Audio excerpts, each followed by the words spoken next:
यांच्या कुटुंबियांची खासदार सुप्रिया सुळे यांनी घेतली सांत्वनपर भेट. महेश कोठे यांना श्रद्धांजली वाहत आठवणींना दिला उजाळा. आणीबाणीवर आधारित इमर्जन्सी सिनेमाच्या स्क्रीनिंगला फडणवीस उपस्थित. आणीबाणीच्या काळात इंदिरा गांधी आमच्यासाठी विलन होत्या, फडणवीसांचं या संदर्भात विधान.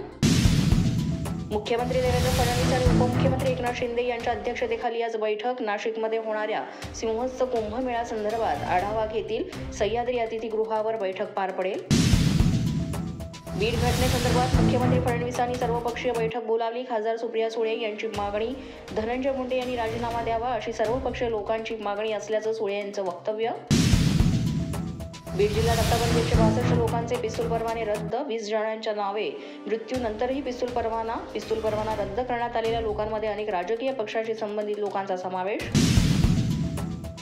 बीडच्या जगमुद्रा कार्यालयामध्ये धनंजय मुंडेंनी भरवला जनता दरबार. वाल्मिक कराड बसायचा त्याच कार्यालयात मुंडेंचा जनता दरबार. आंबेडकरी अनुयायांचा आज परभणी ते मुंबई लाँग मार्च. सोमनाथ सूर्यवंशीच्या आरोपींवर कारवाई न झाल्यानं आंबेडकरी अनुयायी आक्रमक. दुपारी 1 वाजता परभणीतून हा लाँग मार्च मुंबईकडे निघेल. परभणीच्या सोमनाथ सूर्यवंशीच्या कुटुंबियांकडून सरकारी आर्थिक मदतीला दुसऱ्यांदा नकार. जोपर्यंत दोषी पोलीस अधिकाऱ्यांवर कारवाई होत नाही तोपर्यंत मदत स्वीकारणार नसल्याचं कुटुंबियांनी केलं स्पष्ट. मुंबईतील फेरीवाल्यांच्या न्याय हक्कासाठी Republican party of India Athawale गटाचं आंदोलन. फेरीवाल्यांच्या कुटुंबासह चेंबूरमध्ये केलं भीक मागो आंदोलन.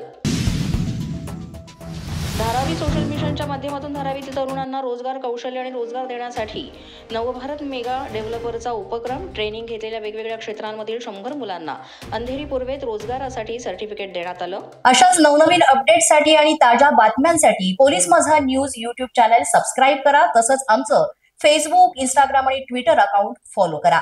अधिक माहितीसाठी आमच्या www.polismazanews.com या वेबसाईटला भेट द्या.